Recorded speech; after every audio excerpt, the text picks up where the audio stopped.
Sunday Sundarakanda రచన Shri సుందరదాసు MS Ramarao గారు.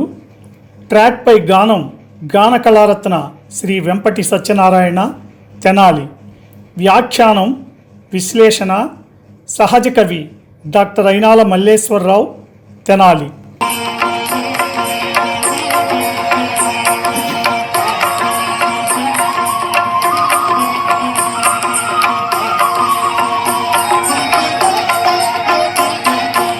శ్రీ హనుమాను గురుదేవులు నాయద పలికిన సీతారామ కథ, నే పలికెద సీతారామ కథ.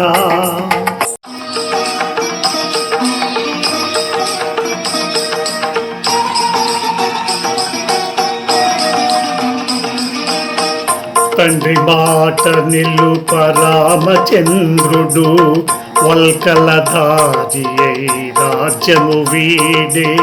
సీతాలక్ష్మణులు తనతో రాగా 14 వనవాసమేగే.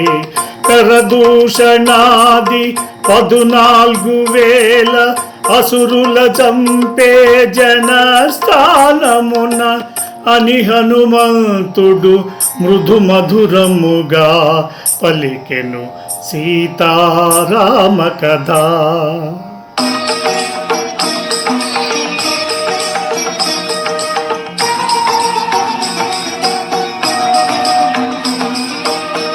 రాముడు వెడలే సీత కోర్కెపై మాయలేడిని కొని తెచ్చుటకై, రామలక్ష్మణులు లేని సమయమున అపహరించే లంకేశుడు సీతను గానక రామచంద్రుడు అడవుల పాలై వెదకుచుండెను అని హనుమంతుడు మృదు మధురముగా పలికెను సీతారామ కథ.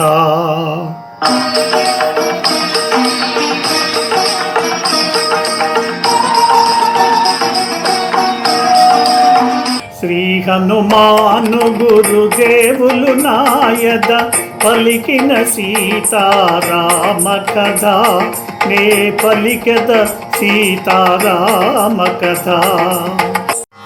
2 వరాలలో ఒకటి భరతునికి పట్టాభిషేకం, రెండవది 14 సంవత్సరాలు శ్రీరాముని వనవాసం అని మారుతి సీతారామ కథను రసవత్తరంగా గానం చేస్తూ సీతకు వినిపిస్తున్నాడు.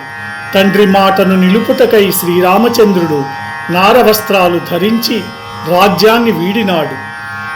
సీతాలక్ష్మణుడు తనతో పాటు రాగా 14 సంవత్సరాలు వనవాసానికి వెళ్ళాడు రాముడు. అంతేకాదు, కరదోషణుడు మొదలైన 14,000 మంది రాక్షసులను సంహరించాడు అని అత్యంత మధురంగా రామకథను వినిపిస్తున్నాడు ఆంజనేయుడు. ఇంకా కథను కొనసాగిస్తూ పర్ణశాల సమీపంలో తిరుగాడుచున్న మాయలేడిని పట్టుకొని రమ్మని సీత కోరగా రాముడు బయలుదేరాడు. అలా రాముడు తర్వాత లక్ష్మణుడు లేని సమయాన లంకేశుడు మారువేషంలో వచ్చి సీతను అపహరించాడు.